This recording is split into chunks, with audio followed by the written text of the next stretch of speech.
Hey everybody, Mr. Collier here. I want to show you a science experiment that you can do at home.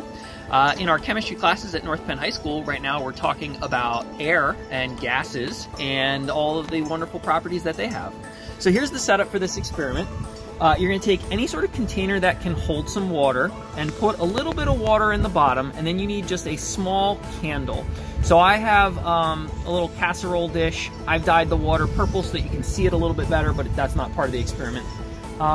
And what we're going to do is light the candle, and then you're going to take any sort of glass that you can put over top of the candle, and we're going to put it on the candle till it goes out and watch what happens, okay?